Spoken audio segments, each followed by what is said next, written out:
What's up, guys? Fat Samurai Guy here with Lady Fat Blood, and today on Movie Reviews we are going to review We Are Still Here. Sorry. Here's a quick plot synopsis. In the cold, wintry fields of New England, a lonely old house wakes up every 30 years and demands a sacrifice. Now we're going to give you the good, we're going to give you the bad, and we're going to give you the badass. First up, the good. I found this movie to be a bit of a pleasant surprise. Being a horror, little B flick that I'd never really heard of, didn't really see anything on. I didn't know what to expect, and sometimes it's better going into movies like this where you don't know anything about it, you haven't seen anything on it. There was nothing cheap about this movie. It was very well made. It looked really good for being lower budget. There were no cheap jump scares.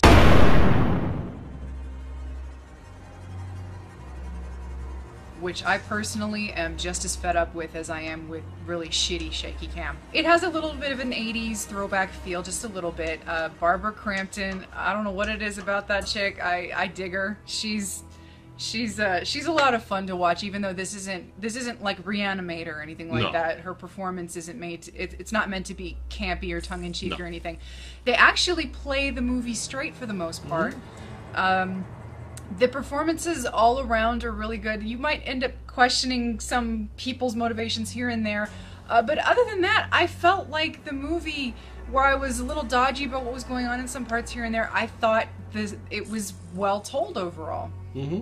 And going back to Barbara Crampton, she was just really good in this film. She played a very subtle, very, would you say, a mom in denial of what's happening, which sometimes at first we were kind of like, ah, but you know, that shows that she's putting on a good performance in the film. And the film did a really good job of creating that kind of a creepy haunted house atmosphere about it, even though it was a really low budget film. Now for the bad. I'm going to use the term bad very, very loosely here. There's nothing terrible about this film, for as cheesy as it might appear in some things here and there. There's a guy that shows up and tells the couple this old ghost story, and at first I was thinking, okay, this guy's playing it a little hammy and his wife is a little too mousy for the movie's own good.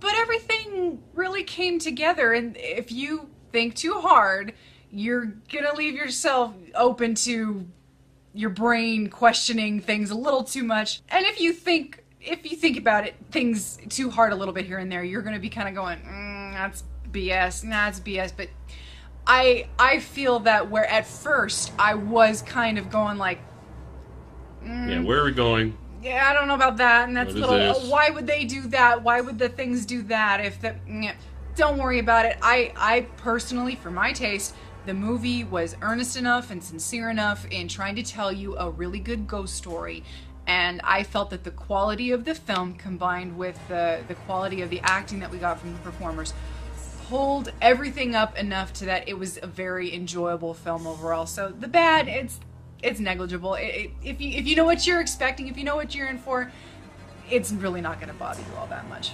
And now for the badass. So you can definitely tell in some parts of this film, even a little bit of the plot confusion, that this movie was dedicated to Lucio Fulci. We read up on that, so you can tell that, and especially with some unexpectedly good gore effects.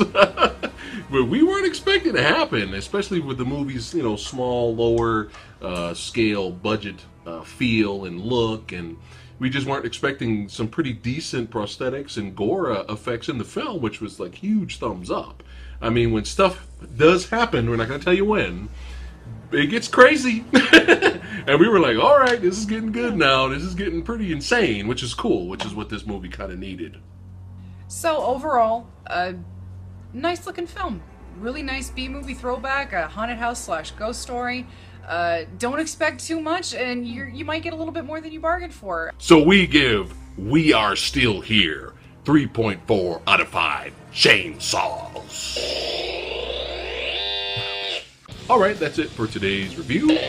Let us know in the comments below if you've seen this film and what you thought of it.